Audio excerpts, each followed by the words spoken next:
तो कुछ हफ्ते पहले मैं इन दोनों जेंटलमैन से मिलने गया था एक कॉन्फ्रेंस में, जिसका टॉपिक ऑफ डिस्कशन था how to achieve financial freedom. तो एग्जैक्टली ये लोग है कौन? So in my right is mister Parimal Aade, who is the co-founder of Yadna Investment Academy. He has about 15 years of experience in the stock market and he also has a wealth management business जहां पे वो about 150 families का wealth manage करते हैं. So to my left is Mr. Gaurav Jain, who is the CEO of Yadna Investment Academy and he is also a SEBI registered investment advisor. So in this video हम लोग कुछ ऐसे topics के बारे में बात करेंगे जिसके बारे में इस कॉन्फ्रेंस में डिस्कशंस हुए और मुझे वो इतने इंटरेस्टिंग लगे और इतने एक्साइटिंग लगे कि that I had to make a video on it. So इसे लास्ट तक जरूर देखना. सो जो फर्स्ट पॉइंट ऑफ डिस्कशन है वो ये है कि what is the right time to start retirement planning. तो जो लोग अपने 20s में है या फिर अर्ली 30s में है, जब उनसे ये क्वेश्चन पूछा जाता है कि what are your financial goals, तो यूजुअली सामने से आंसर ये आता है कि या तो मुझे घर खरीदना है, या तो मुझे गाड़ी खरीदनी है, या तो मुझे एक फॉरेन वेकेशन में जाना है. सो यूजुअली रिटायरमेंट प्लानिंग को लोग कंसिडर ही नहीं कर रहे हैं, या फिर अगर कंसिडर भी कर रहे हैं तो they are keeping it as a last priority. तो अब यहाँ पे एक चीज ऑब्जर्व करना बहुत इंपॉर्टेंट है. आप अगर ध्यान से देखोगे, हमारे जो फादर्स है और जो ग्रैंडफादर्स है, they used to work till the age of 60 और 65. दैट इज वो लोग अपना जितना पूरा वर्किंग लाइफ है, पूरा वर्किंग लाइफ में वो कंप्लीटली यूटिलाइज करके काम करते थे. लेकिन अगर आप आज की जनरेशन से पूछोगे तो no one wants to work till the age of 60-65. Everyone wants to retire early. किसी को 50 में रिटायर करना है, किसी को 45 में रिटायर करना है, तो किसी को 40 में रिटायर करना है. And on top of it, because of the advancements in the field of medical sciences, लोगों की लाइफ एक्सपेक्टेंसी बढ़ रही है. तो हो क्या रहा है, people are trying to live for a longer time but they are not willing to work for a longer time. तो इसकी वजह से क्या हो रहा है, आपकी रिटायरमेंट का जो पीरियड है वो बढ़ रहा है. So what it effectively means, और इसको ध्यान से सोचिएगा कि हम लोगों की, हमारे जनरेशन की dependency on retirement corpus is more than what our previous generations had the dependency on.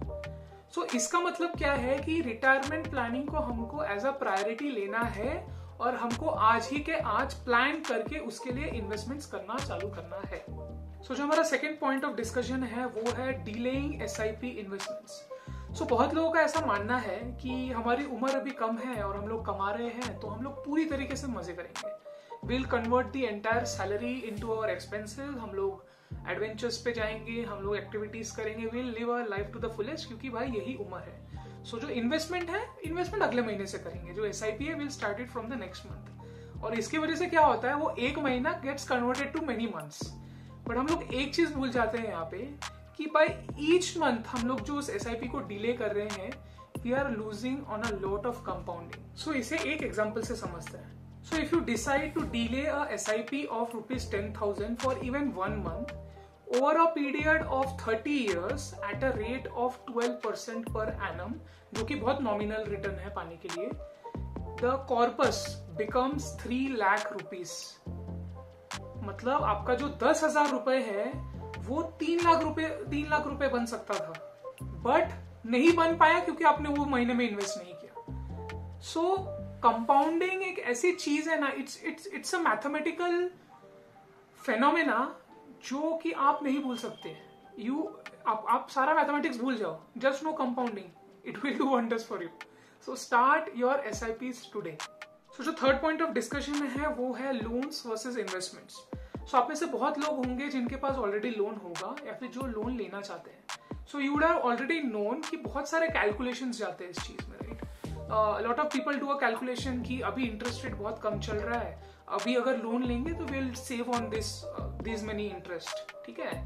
या फिर कैलकुलेशन ऐसा रहता है कि इतने पीरियड तक अगर हमने लोन लिया तो हम इतने हजारों का टैक्स सेविंग करेंगे, फलाना ढिंगाना, ऐसे कैलकुलेशंस होते हैं. तो यहाँ पे 2 चीजें समझना बहुत जरूरी है. पहली चीज तो ये है कि अगर आप लोन ले रहे हो ताकि आप टैक्स बचा सको, व्हाट इट मीन्स कि आपको दूसरा कोई एसेट क्लास नहीं अट्रैक्टिव लगता, या फिर आपको ऐसा एसेट क्लास पता ही नहीं है जो कि आपको ये टैक्स सेविंग वाले जितने भी 1000 बचा रहे हो उससे ज्यादा बेटर रिटर्न दे सके. सो ये पहली चीज हो गई. और जो सेकेंड चीज है वो ये है कि set aside all the calculations. We forget the most important thing about debt is that अगर आपने कर्जा लिया है या फिर आपके पास डेट है तो is it giving you a peace of mind? अगर आपको वो पीस ऑफ माइंड नहीं दे रहा है तो there is no use of dragging that load.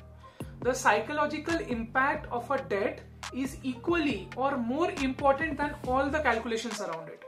So अगर आपके दिमाग में आपके लोन का प्रेशर हो रहा है तो set aside every calculations, get your head down and pay that debt. Make it the first priority and clear out your debt. So coming to the second last point, थोड़ा सा धीरज रखिएगा. So जो second last point जिसके बारे में हम discuss करने वाले हैं वो ये है कि how many mutual funds are enough. So जब भी किसी का पोर्टफोलियो डिजाइन होता है जो कॉमन वर्ड ऑफ एडवाइस होता है वो ये है कि anyone should have a maximum of 4 to 5 mutual funds and a maximum of 15 to 20 stocks in their portfolio. और लोग स्टार्टिंग में इसी को एज अ टारगेट मान के अपनी इन्वेस्टिंग की जर्नी चालू करते हैं. लेकिन विथ टाइम आप इसको फियर ऑफ मिसिंग आउट की वजह से ही क्यों ना बोलो या फिर ग्रीड की वजह से क्यों ना बोलो, people look at the past returns and because of that they invest in 10, 20, 30 mutual funds और इवन 50, 60, इवन 80 स्टॉक्स.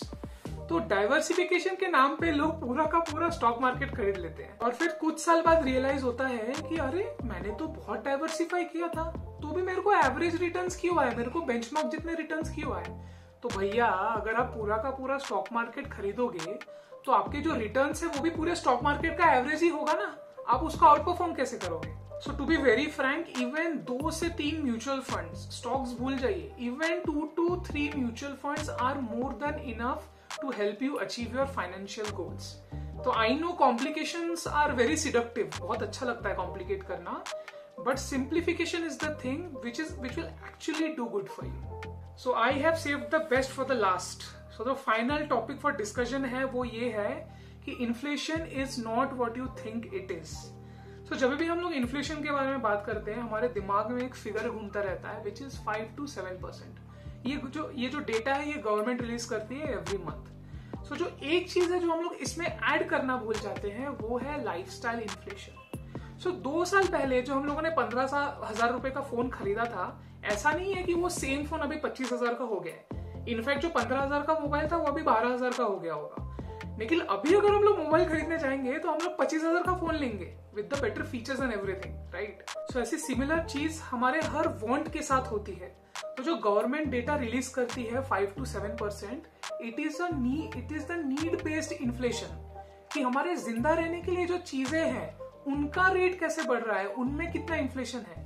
लेकिन हम लोग तो सिर्फ जिंदा रहने के लिए नहीं रहते, राइट. हमारा लाइफस्टाइल अपग्रेड होता है. तो वो जो लाइफस्टाइल अपग्रेड हो रहा है उसको बोलते हैं वांट बेस्ड इन्फ्लेशन. और इस वांट बेस्ड इन्फ्लेशन को हमें हमारे रिटायरमेंट कॉर्पस के कैलकुलेशन में कंसिडर करना बहुत जरूरी है. क्योंकि the worst thing that could happen is for a retiree person to run out of money while he is alive. So ये हमें अवॉइड करना है.